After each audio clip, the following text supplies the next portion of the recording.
Last year, I put out a video exploring the question of how many countries there are.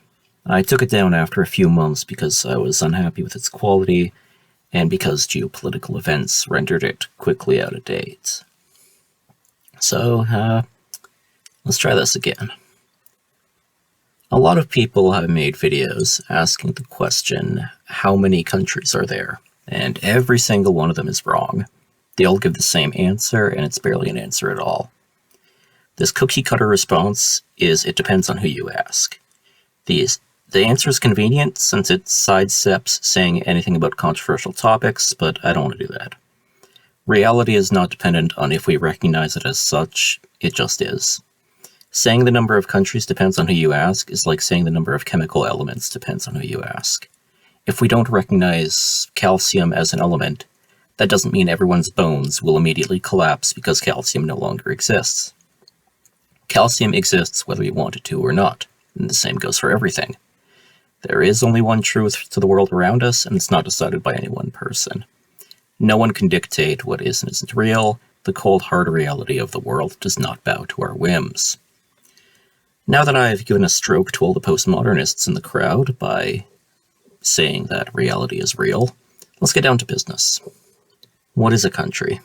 The word has multiple meanings. It could mean almost any area of land, depending on the context, but in its most common use, it means a sovereign state, an independent geopolitical entity. This is not to be confused with a constituent country, which is a non-independent but usually self-governing area within a larger state, like Greenland or Scotland. To start counting up countries, it makes sense to start with the most agreed-upon list, in the form of UN members.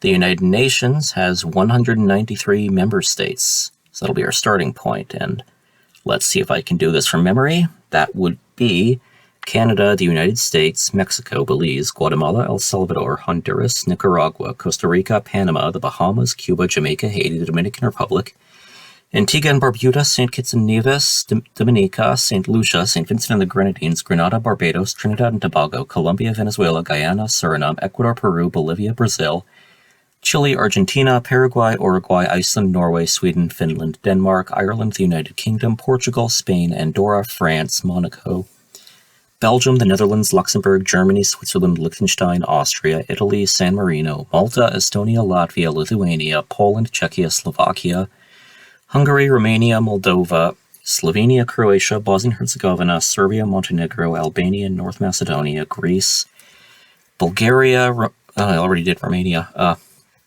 Cyprus, Turkey, Russia, Ukraine, Belarus, Georgia, Armenia, Azerbaijan, Syria, Lebanon, Israel, Jordan, Iraq, Kuwait, Bahrain, Qatar, United Arab Emirates, Saudi Arabia, Yemen, Oman, Iran, Kazakhstan, Uzbekistan, Turkmenistan, Kyrgyzstan, Tajikistan, Afghanistan, Pakistan, India, Maldives, Sri Lanka, Nepal, Bhutan, China, Mongolia, North Korea, South Korea, Japan, Vietnam, Laos, Cambodia, Thailand, Myanmar, Malaysia, Singapore, Brunei, Indonesia, East Timor, the Philippines, Egypt, Sudan, South Sudan, Libya, Tunisia, Algeria, Morocco, Cape Verde, Mauritania, Mali, Niger, Chad, Senegal, Gambia, Guinea, Guinea-Bissau, Sierra Leone, Liberia, Ivory Coast, Burkina Faso, Ghana, Togo, Benin, Nigeria, Cameroon, Central African Republic, Congo-Brazzaville, Congo-Kinshasa, Gabon, Equatorial Guinea, Sao Tome and Principe, Eritrea, Ethiopia, Djibouti, Somalia, Kenya, Uganda, Rwanda, Burundi, Tanzania,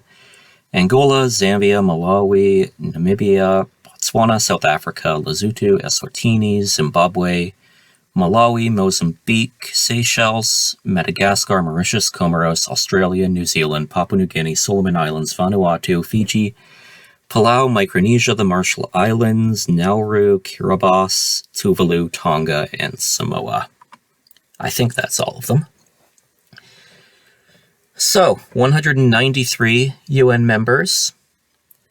And moving on, there are 2 observer states of the United Nations who lack full membership, but still participate at the General Assembly in a non-voting capacity. These are Vatican City, which has declined full membership, and Palestine, which has long sought membership. We run into something a little complicated here, since in 2007, once Hamas fully took control of the Gaza Strip, That region has effectively been run totally separate from the Palestinian government based in Ramallah, effectively turning it into two de facto states claiming to be one. Keep that situation in mind, we'll see it again later. However, the ongoing war in Gaza could change the situation soon, so if you're watching this 5 years from now, check and see if that's still true. So, between UN members and observers, we're up to 196.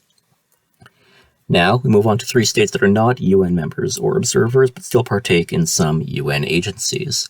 The first is Kosovo, located in the Balkans. Kosovo declared independence from Serbia in 2008 and is recognized by about half the world's countries while still being claimed by Serbia. The other 2, and by far the least controversial, are Niue and the Cook Islands. Most sources will list these places as being territories of New Zealand, however they're actually states in free association with New Zealand, meaning that they have very close ties to New Zealand and the Kiwis handle some affairs for them, but they're still separate. How are we certain they're separate? Easy. Because 3 UN members, Palau, Micronesia, and the Marshall Islands, have the same relationship with the United States. So naturally, if these 3 count, so do the Cooks and Niue, who together with Kosovo bring us to 199. Now we move on to places with no real UN affiliation at all. Starting in Africa, we have the Sahrawi Arab Democratic Republic, usually just known as Western Sahara, and unsurprisingly, the western part of the Sahara, with the majority of its claimed territory held by Morocco, who claims the whole thing. However, a small, thin strip of land following the borders of Mauritania and Algeria is under the control of the Polisario Front, who govern the SADR, so it still exists as a country. On the other side of Somaliland, the continent is Somaliland, which declared independence from Somalia when the latter collapsed in the 1990s, and never looked back. Somalia still claims it and did control a small area of it where Somaliland meets the region of Puntland until recently, more on that later, but otherwise Somaliland has been a totally separate country ever since. With these 2, we're up to 201. Moving north into Europe, we'll start in the east where we have 3 countries born out of the collapse of the Soviet Union, Abkhazia, South Ossetia, and Transnistria, also known as Pridnestrovia. These all formed in the aftermath of the fall of the Soviet Union and won wars of independence against their neighbors. Transnistria is claimed by Moldova and the other 2 by Georgia. Moving south to the island of Cyprus, there's Northern Cyprus, a state established in the aftermath of the 1974 Turkish invasion of the island. It was originally going to be a federated state within a united Cyprus, but declared its independence in 1983 and is still claimed by Southern Cyprus. Finally, in the North Sea off the coast of England is the Principality of Sealand. Sealand is classified as a micronation, and though every other micronation is definitely not sovereign, Sealand has, over the course of its history, shown that it is able to govern its claimed territory and act as an independent state, so strangely enough, it does count. With Europe covered, we're up to 206. Now into Asia, and we come to the big guy we've all been waiting for, Taiwan. Taiwan is the remnants of the government of the Republic of China, established in 1912 with the fall of the Qing dynasty. After a tumultuous few decades, the Republic was forced into exile on Taiwan in 1949 by the Soviet-backed Chinese Communist Party taking control of the mainland. Both sides claim to be the rightful government of all China, and the last 70 years have marked with major tensions between them. Taiwan held China's UN seat until 1971, when the mainland took it as it began to open up more to the world, though Taiwan has been trying to get back in every now and then. Most countries adhere to a one China policy in which they either recognize the mainland or Taiwan as the sole Chinese government, though many countries have unofficial connections to Taiwan. This is why at the Olympics, Taiwan competes under the name Chinese Taipei rather than China or Taiwan, so as to not upset Beijing. With Taiwan, we bring our total up to 207. Finally, to round it all off, we come to 3 de facto independent states that don't actually want independence. Wa State in Myanmar has effectively been independent for about a decade, despite nominally recognizing the recently deposed central government. And the region of Chinland, on the opposite end of the country, declared independence last December in opposition to the now ruling military junta. Finally, earlier this April, Puntland in Somalia declared a separation from the central government in Mogadishu after rejecting a proposed new constitution. Though they all seek reintegration with the countries they separated from, for the time being, this brings us to 210.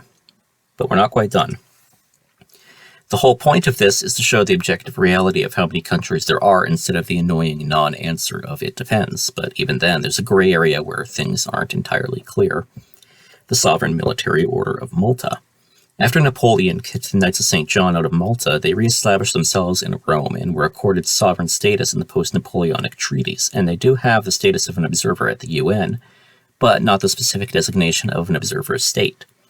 Ever since, the order has existed in kind of a strange limbo between being a country and not being one. They have their own passports, currency, stamps, license plate, even their own military, but it's not clear if they have something every country needs: land. It all seems to hinge on whether or not the Order's buildings in Rome constitute actual territory, or if it's Italian territory that the Order happens to own. Not even the Order's website concretely states if they're a country or not. Most, but not all, sources seem to align with the conclusion that they are not a country despite being unquestionably sovereign, so I'm going to err on the side of caution and follow the consensus, but I admit I could be wrong in this regard. In conclusion, the number of countries in the world is absolutely not dependent on who you ask. There is a concrete answer to the question, which is 210. The Order of Malta may complicate matters somewhat, but regardless, whether it is or is not a country, that doesn't change the fact that the primary point here is that this question, like all questions pertaining to the physical reality of existence, does have a clear and objectively true answer. That's it. That's the end. Get out of here.